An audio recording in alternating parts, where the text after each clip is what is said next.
Ketika Rasulullah masuk ke kota Yathrib, mengapa kota ini dinamakan Yathrib? Karena yang membangun kota tersebut seorang bernama Yathrib bin Laud bin Amlik bin Sam bin Nuh. Nabi masuk kota Yathrib sementara tinggal di rumahnya Abu Ayyub Al-Ansari yang kuburan makomnya di Istanbul 1 bulan kurang lebih sebelum pindah ke pojok kamar masjid itu yang sekarang menjadi makomnya. Nabi setelah melihat penduduk kota Yathrib terdiri dari beberapa unsur komponen. Ada muslim pendatang namanya muhajirin yang karakternya lil fuqara il muhajirin alladzina ukhriju min diyarihim wa amwalihim yabtaguna fadlan min Allah ridwana wa yansurullah rasulah ulaika humus shadiqun. Mereka yang tadinya kaya, yang tadinya punya kedudukan, pindah meninggalkan desanya, pindah ke kota Yathrib, malah menjadi fuqara. Yang dicari apa? Yabtaguna fadlan minallah wa ridwana wa yansurullah rasulah. Yang kedua, penduduk kota Yathrib pribumi, asli kelahiran Yathrib, 2 suku, Aus dan Khazraj, yang karakternya disebut dalam Al-Quran walladzina tabawwa'ud dara wal imana min qablihim yuhibbuna man hajar ilaihim wala yajiduna fi sudurihim hajatan mimma utu wa yithiruna ala anfusihim walau kanu khasasah wa man yuqa syuhha nafsihi fa ulaika humul muflihun. Orang-orang yang telah menyiapkan segalanya, fasilitas, mental, kesiapan untuk menyambut kedatangan para migran muhajirin dengan tulus ikhlas, tidak punya kepentingan apa-apa. Itu namanya Ansor. Maka NU punya gerakan pemuda Ansor, dari situ asal mulanya. Lah waktu Gus Dur presiden digoyang-goyang itu, Ansor Jawa Timur datang ke Jakarta, pasukan berani mati. Demo dari PBNU sampai demo.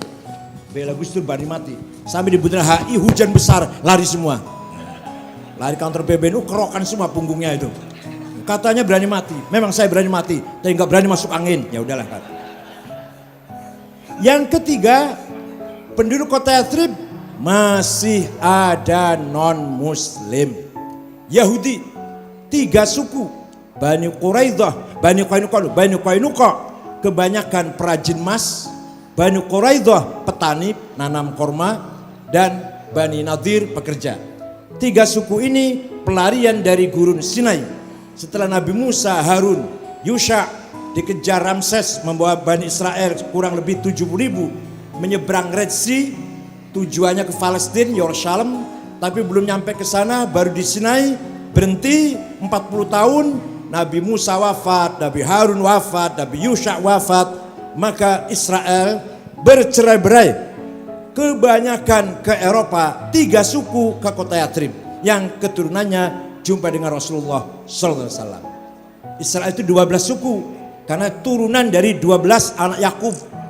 Raubin, Sam'un, Zabalon, Yahuda, Levi, Jak, Dan, Asir, Yasakar, Naftali, Yusuf, Bunyamin. Itu 12 anak Yakub. Pendeta aja belum tentu hafal.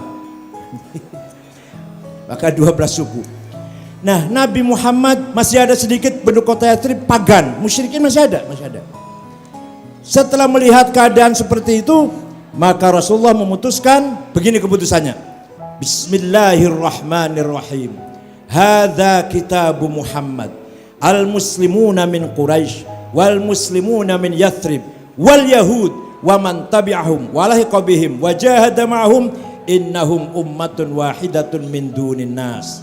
Muslim pendatang, muslim pribumi, dan non muslim asalkan satu cita-cita, satu visi misi, maka sesungguhnya semua adalah satu umat. Oleh karena itu, Nabi Muhammad tidak pernah memproklamirkan berdirinya negara Islam, konstitusi berdasar agama, dan tidak pernah memproklamirkan negara berdasarkan suku, negara Arab misalkan, atau negara Islam. Enggak, negara Madinah, negara civilized, yang hukum dan keadilan, hukum dan kewajiban diberlakukan sama, tidak pandang bulu. Sering Nabi pasti khutbah kedua menyampaikan wala udwana illa 'alal zalimin, tidak boleh ada permusuhan kecuali terhadap yang melanggar hukum. Semua sama. Maka sistem yang berlaku di ketiga itu namanya muwatonah, citizenship. Banyak contoh-contoh, banyak lah. Yang penting suatu ketika ini yang paling penting contohnya. Ada seorang sahabat namanya Hasin al-Khazraji. Sod ya, Hasin Sod. Kalau sin nanti Husain bacanya. Al-Hasin al-Khazraji punya anak tidak mau masuk Islam. Di lobi, dikandani, dinasehatin, dirayu, nggak mau. Rupanya habis sabarnya, ayah mengancam, saya bunuh kamu kalau nggak masuk Islam. Begitu ada seorang ayah ngancam anak karena ingin masuk agama Islam, turun ayat Quran, la ikraha fiddin. Tidak boleh ada teror dalam agama. Ayah ngancam anak, apalagi bukan anak, bukan keponakan, bukan saudara, bukan family, nggak boleh sweeping nggak boleh itu, teror nggak boleh. Ini ayah ngancam anak. Turun sababun nuzul, turunnya ayat la ikraha fiddin. Begitu pula para wali songo, para aulia, para ulama di Nusantara ini menyebarkan Islam dengan menyatu antara teologi dan budaya. Budaya yang ada dilestarikan, dijadikan sebagai infrastruktur agama. Budaya yang tidak bertentangan dengan syariat Islam dilestarikan, diperkuat, dan sebagai media, sebagai infrastruktur. Di situ dibangun di atas budaya kita, agama, nilai-nilai agama. Selamatan-selamatan, syukuran-syukuran yang sudah kita warisi dari nenek moyang, asal tidak bertentangan dengan syariat Islam, dilestarikan, isinya dengan baca Quran, yasinan, tahlilan, sholawatan, istighotah, dan seterusnya. Puncaknya istihad siasi ulama-ulama Nusantara adalah Yai Hasyim Asy'ari mengatakan jargon yang terkenal, hubbul waton minal iman. Itu jargonnya Hasyim Asy'ari, kakeknya Gus Dur, pendiri NU, pahlawan nasional. Bahwa nasionalisme bagian dari iman. Anda nasionalis harus beriman, Anda beriman harus nasionalis. Terima kasih.